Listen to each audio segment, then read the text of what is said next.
क्या उन्होंने कोई गलत काम किया है? कि आखिर क्यों देश के सर्वोच्च पद पर आसीन एक व्यक्ति को अभद्रता और ऐसी टिप्पणियों से नवाजा जा रहा है? तो नहीं होना चाहिए। प्रधानमंत्री प्रधानमंत्री होते हैं, प्रधानमंत्री सब पार्टियों के होते हैं, प्रधानमंत्री किसी एक पार्टी के नहीं होते। लेकिन समस्या यह है,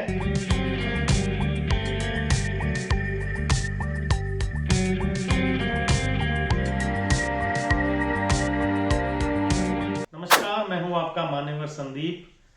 पंजाब की इस सर्दी में फिर से आपके पास हाजिर हुआ हूं और आप देखना शुरू कर चुके हैं द पोल खोल टीवी।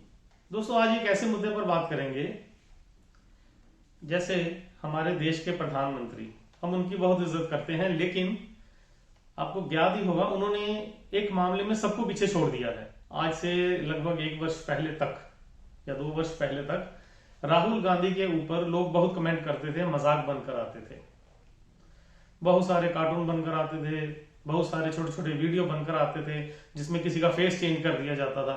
लेकिन यही काम हमारे माननीय प्रधानमंत्री नरेंद्र मोदी जी पर होना शुरू हो गया है। आखिर इसका कारण क्या है? क्यों ऐसा हो रहा है? क्या उन्होंने कोई गलत काम किया है? नहीं। ये बात आपको मैं इस तरह से समझाना चाहूंगा क्योंकि आज हम इस मुद्दे पर बात करने वाले हैं कि आखिर क्यों देश के सर्वोच्च पद पर आसीन एक व्यक्ति को इतनी अभद्रता और ऐसी टिप्पणियों से नवाजा जा रहा है जो नहीं होना चाहिए। प्रधानमंत्री प्रधानमंत्री होते हैं, प्रधानमंत्री सब पार्टियों के होते हैं, प्रधानमंत्री किसी एक पार्टी के नहीं होते। लेकिन समस्या यह है कि प्रधानमंत्री जो बनते हैं वो किसी पार्टी से जरूर आते हैं। अब इसका क्या कारण है, इसको थोड़ा उदाहरण देकर समझाना चाहूंगा। एक व्यक्ति ने दूसरे व्यक्ति से कहा कि तुम कार बहुत अच्छी चला लेते हो लेकिन तेज बहुत चलाते हो, और उस तेजी में ही काम खराब हो गया। यही कहानी हमारे प्रधानमंत्री की है। उन्होंने देश में बड़े बड़े बदलाव किए, लेकिन उनके बदलाव की जो असर हुए वो देश को रास नहीं आ रहे।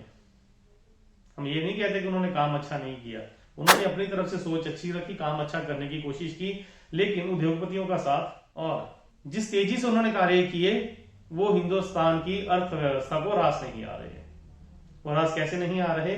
उन्होंने लगभग सभी सब्सिडीज खत्म की हैं, उन्होंने सभी काम ऑनलाइन कर दिए हैं।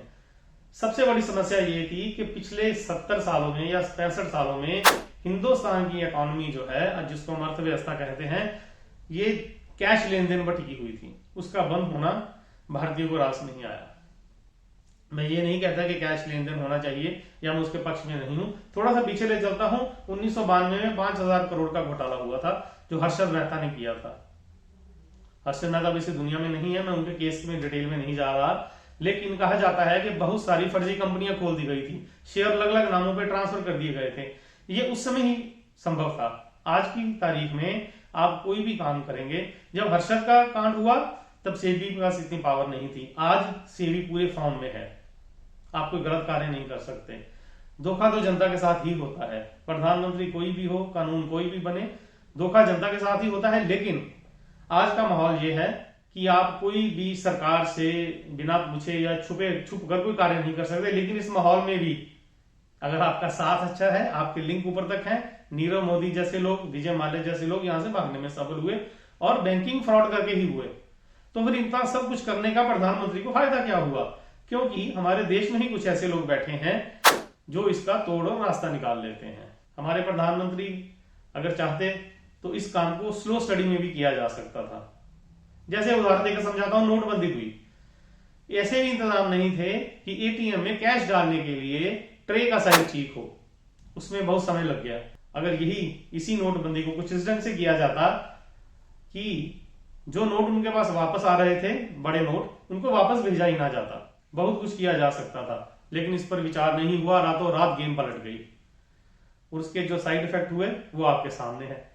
ये भी, हालांकि हम पुष्टि नहीं करते, ये भी कहा जा रहा है कि बैंक मैनेजर्स ने या और बंदों ने काफी सेटिंग की। हम इस बात की पुष्टि नहीं कर रहे, ना हमने किसी को देखा है, लेकिन लोगों के पास कैश पहुंच रहा था। अर्थव्यवस्था को जो फायदा होना चाहिए था वो नहीं हुआ। हाँ, जो देश में कहीं बम ब्लास्ट हो रहे थे, जो पैसा पहुंचाया जा रहा था वो चीजें बंद हो गई। व्यापारी लोग हुंडियों से काम भी करते हैं, वो भी कम हो गया। बड़ी चीजें बदल गई हैं, लेकिन अर्थव्यवस्था को किसी की नजर लग गई है। कुछ अच्छे काम किए हैं मोदी जी ने, धारा 370 तोड़ दी है, जेएंडके को मिलाने का प्रयास किया है।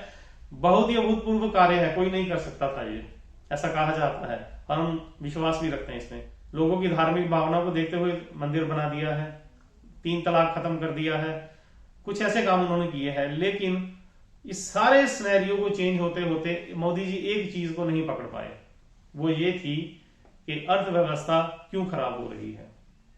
व्यापारी परेशान है, सरकार अपने पूरे जोर में है, लेकिन कृषि बिल पर आकर किसानों के मुद्दे पर हाथ डालकर काम खराब हो गया। वो सरकार कैंसिल नहीं करना चाहती और किसान इस मुद्दे पर अड़े हुए हैं। दिन प्रतिदिन किसानों को साथ मिल रहा है किसानों का, और अब तो शहरों की जनता भी उनके साथ हो रही है। कहीं जो गलती सोनिया गांधी ने की थी या मनमोहन सिंह जी के सरकार में प्रधानमंत्री रहते हुई थी बाबा रामदेव के समय, कहीं ये धरना और ये प्रदर्शन उस तरफ तो नहीं जा रहा। ये हमारी छोटी सी पेशकश थी सिर्फ आपको बताने के लिए कि प्रधानमंत्री सबके होते हैं, लेकिन वो उन पार्टियों से आते हैं। हाँ, इस दौरान भारतीय जनता पार्टी बहुत मजबूत हुई है, उनके कार्यालय नए नए बन गए हैं और भी उन्होंने काफी तरक्की कर ली है। हाईटेक तो पहले से ही थे और भी हाईटेक हो गए हैं। अपनी पार्टी को उन्होंने बहुत मजबूत किया है। खुद के लिए उन्होंने कुछ चाहे कुछ ना किया हो, लेकिन अपनी पार्टी के लिए बहुत कर दिया है। अब सोचना यह है कि इस सुस्त अर्थव्यवस्था में प्रधानमंत्री जान डालने के लिए क्या करते हैं, क्योंकि जिन मुद्दों के साथ हुआ है उन मुद्दों को वो कर चुके हैं। ये मेरी पेशकश थी सिर्फ बताने के लिए कि कहां कमियां रह गई हैं। अगर अभी भी वक्त है सुधर जाए तो अच्छा हो सकता है। तो आप देखते रहिए, हमारा चैनल सब्सक्राइब करना ना भूलिए, ताकि अच्छी से अच्छी खबरें हम आपको दे सकें। धन्यवाद।